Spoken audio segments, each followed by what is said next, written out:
Okay, and this next question will be for you, Dr. Otto.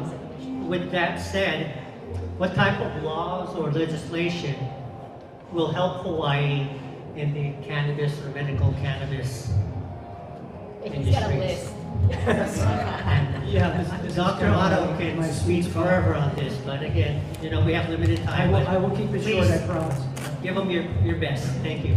Well, I just wanted to start this answer with reading very briefly from our 1999 Medical Use of Cannabis Act, introduced in 1999, didn't get approved the first session, carried over in the biennium to 2000, and was finally approved because they agreed that the program should go with the Department of Public Safety and not the Department of Health, which I think was a mistake, we can see. So anyway, in the introduction of these bills, of course, there's a little bit of background. And it says, the legislature further finds that allowing the medical use of marijuana could promote Hawaii as being an international center for medical treatment and research. That is the intent of their original intent. And I think actually that's where the potential is in medical use, because that is an authority that rests with the state. I believe it's a constitutional authority that's been reserved to the states. It's also a sovereign authority that I believe the state needs to protect. And you know, I really have to give big kudos to our legislature in 2021 because they addressed this issue with a resolution, HCR 132. I just want to read you the introduction, it's very, very brief.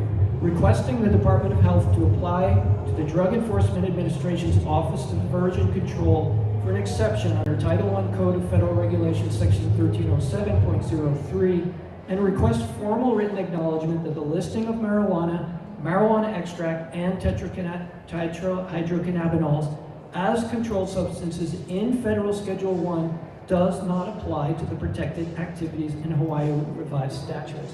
Now, this was a very bold move for our legislature. I don't think they're really given credit for this.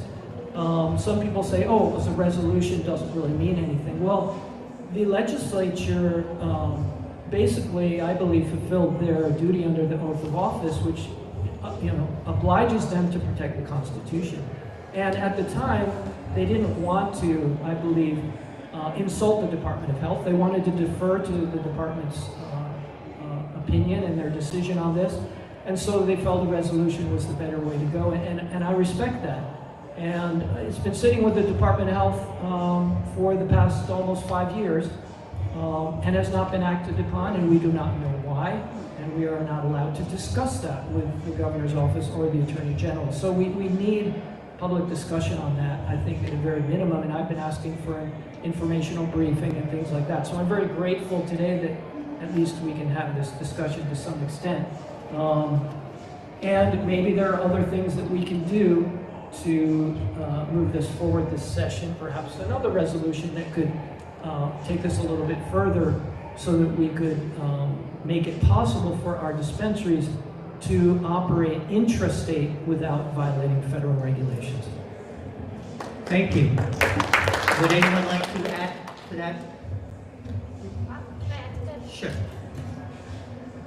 I think this is really interesting because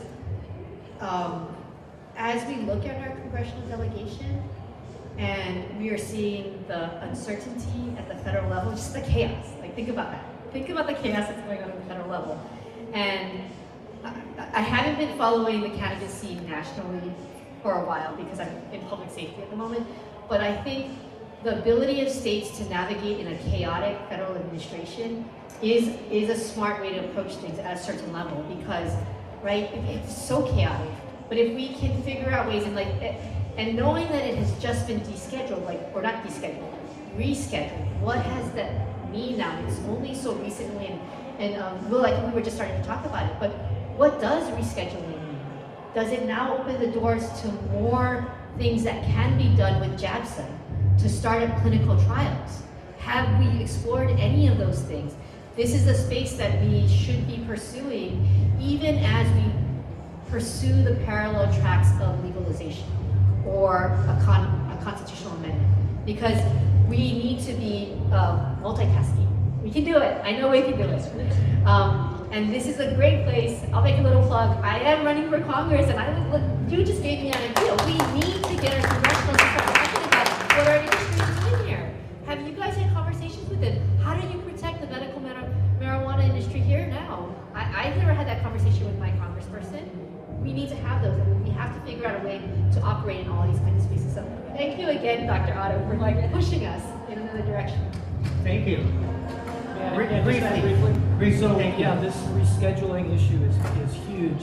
Right now, our dispensaries and our patients are violating federal law under Schedule 1. If it moves, and we're all operating under this attitude of non-enforcement, which I don't think is helping. I think it's actually encouraging criminal activity. So if it goes to Schedule 3, well then actually federal regulations could be applied. DEA, FDA registration to manufacture and distribute a Schedule 3 drug, which right now is only being issued for FDA-approved clinical trials to produce a Schedule 3 drug product that can be distributed across state lines and sold in pharmacies. So then what's going to happen to our dispensaries?